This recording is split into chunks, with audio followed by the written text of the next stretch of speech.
Bismillahirrahmanirrahim. Assalamualaikum warahmatullahi wabarakatuh.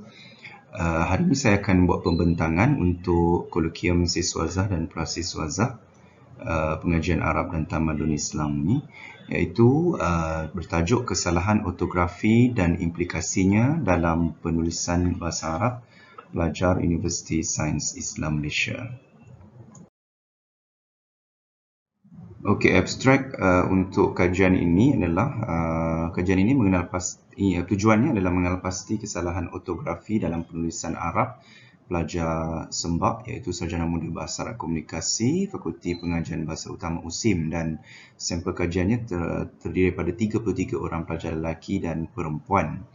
Dan kaedahnya ialah kaedah menulis, mencari kesalahan dan akhirnya mengira kekerapan kesalahan yang terdapat dalam isi mereka. Seterusnya, metodologinya adalah metod analisis deskriptif, dan kemudian hasil dapatannya adalah kesalahan paling banyak yang didapati daripada penulisan pelajar adalah penggunaan hamzah wasal dan hamzah qata'.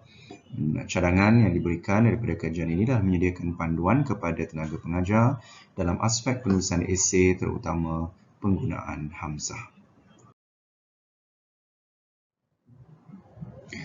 Okey, pendahuluannya, menurut Lubna et al. 2011, Bahasa Arab di USIM dijadikan kursus wajib bagi semua pelajar tanpa mengira jurusan.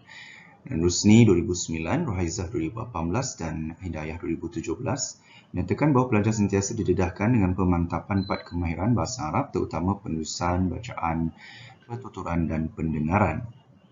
Manakala Muhammad Ali Redha pula menyatakan semua kaedah penulisan seharusnya dapat dipraktikkan dengan baik dalam esei, terutama kaedah penulisan hamzah dan kaedah-kaedah lain.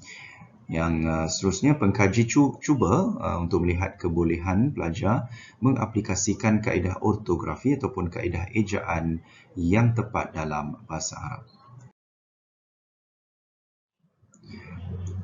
Permasalahan kajian Madiha 2009 dan Azlan 2013 menyatakan bahawa kelemahan penulisan ini amat ketara dalam beberapa aspek bahasa, termasuklah sintaks, ortografi, morfologi dan leksikografi. Manakala Rusni 2009 menyatakan pelajar lepasan agama masih lemah dalam penulisan karangan bahasa Arab, terutamanya membina ayat yang betul walaupun mereka telah lama mempelajari bahasa Arab, kerana mereka banyak mempelajarinya secara teori tetapi praktikalnya agak kurang berkesan. Antara objektif kajian ini adalah untuk mengenal pasti jenis kesalahan dan kekerapan yang berlaku dalam kesalahan ortografi. Yang kedua, menganalisis contoh dan kesalahan serta mengemukakan pembetulan sebagai cadangan. Dan yang ketiga, mengenal pasti implikasi terhadap kesalahan ortografi yang dilakukan oleh para pelajar. Metodologi kajiannya adalah menggunakan analisis deskriptif sebagai cara pengumpulan data secara kualitatif, dan pengkaji atau pengkajian ini meminta pelajar untuk menulis satu esei berformat sepanjang 100 patah perkataan, dan daripada situlah kita akan menganalisis kesalahan. Walaupun berlakunya pelbagai kesalahan, tetapi kita fokus pada kajian ini adalah pada kesalahan ortografi ataupun kesalahan ejaan. 5 peringkat menganalisis kesalahan bahasa ini menurut teori Madekur 2006 dalam analisis kesalahan adalah: pertama, menentukan dan mengidentifikasi kesalahan, tahdid al-akhta'. Yang kedua, mengklasifikasikan kesalahan, iaitu tasnif al-akhta'. Yang ketiga, mendeskripsikan kesalahan, tawsif atau wasful akhta'. Yang keempat, mentafsirkan dan menghuraikan kesalahan, tafsir al-akhta'. Dan yang kelima, mengatasi dan memperbaiki kesalahan, ilaj al-akhta'. Jadi daripada proses ini atau teori 5 peringkat analisis kesalahan bahasa inilah kita akan memproses esei berformat yang ditulis oleh sampel kajian ini. Baik, analisis dapatan iaitu jenis kesalahan ortografi yang berlaku adalah seperti mana paparan ini, bahawa kesalahan ortografi dalam penulisan berformat pelajar USIM adalah: pertama, kesalahan ortografi yang berkaitan dengan hamzah wasal dan hamzah qata'. Kekerapannya adalah 10, peratusannya adalah 45.5%. Kesalahan kedua adalah kesalahan ortografi yang berkaitan dengan penambahan huruf yang tidak perlu. Mereka menambah huruf yang tidak perlu dalam ejaan. Kekerapannya sebanyak 4 dan 18.1%. Ketiga adalah kesalahan ortografi berkaitan dengan pertukaran huruf dengan huruf yang lain yang mereka terkeliru dengan huruf ejaannya. 13.6% yang kesalahannya 3. Keempat, kesalahan ortografi berkaitan dengan pengurangan huruf yang perlu. 13.6% juga, 3 kesalahan.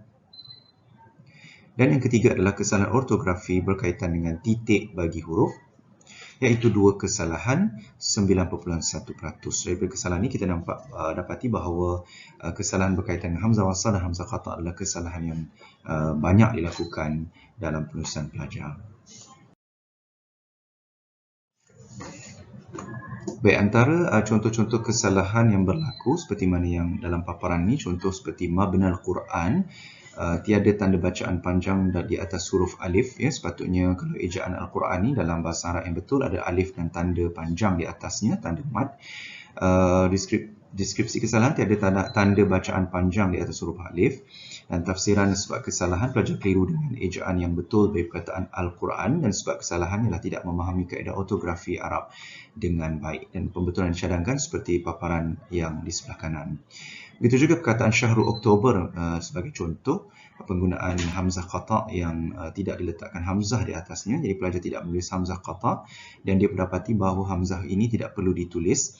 Pengkaji menganggap pelajar ini tidak dapat membezakan di antara kaedah hamzah qata' dan hamzah wasal. Dan sebab kesalahannya, kemungkinan besar pelajar tergesa-gesa dalam penulisan dan mereka menganggap bahawa tiada perbezaan di antara kedua-dua hamzah tersebut. Dan ini selalu menimbulkan masalah di kalangan pelajar, dan pelajar tidak berusaha dengan baik untuk memastikan ejaannya tidak salah, kerana ramai pelajar yang take for granted atau ambil mudah tentang penggunaan hamzah ini. Setelah kajian dijalankan, antara faktor kesalahan ortografi yang cukup ketara adalah pertama, kekeliruan dalam ejaan yang betul. Mereka keliru dalam menentukan ejaan yang tepat dalam bahasa Arab, terpengaruh dengan bahasa Melayu, tidak memahami kaedah ortografi Arab dengan baik. Mereka belajar mungkin teori tetapi mereka tidak dapat mempraktikal dengan baik, ataupun ada yang mereka tidak mempelajarinya tetapi mereka tidak mencari ilmu untuk memahami kaedah ortografi ini. Dan yang ketiga, tidak merujuk kamus yang sesuai. Apabila mereka tidak faham atau tidak pasti ejaannya, mereka jarang sekali nak merujuk kepada kamus sebagai satu usahalah untuk memperbaiki kelemahan tersebut.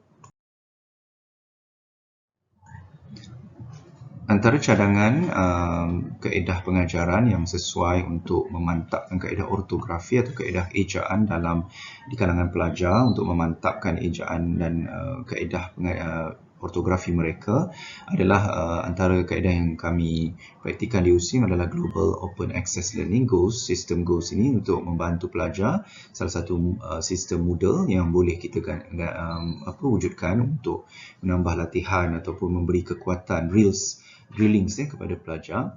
Task-based language, kita banyak menggunakan juga kaedah pengajaran berdasarkan tugasan, mind mapping. Kita cuba juga menggunakan kaedah mind mapping dan salah seorang pelajar master saya juga membuat keberkesanan strategi mind mapping dalam memperbaiki kelemahan pelajar dalam penulisan hamzah. Begitu juga kaedah Kahoot, kita cuba buat latihan sebanyak mungkin. Dan begitu juga project based learning, iaitu menggunakan kaedah berasaskan projek untuk memantapkan kaedah ortografi di kalangan pelajar, khususnya penulisan hamzah wasal dan hamzah qata'. Itu saja pembentangan saya berkenaan tajuk yang diberikan, dan saya ucapkan terima kasih atas peluang yang diberikan. Assalamualaikum warahmatullahi wabarakatuh. Jazakumullah khairan ala husni istima'ikum wa intibahikum.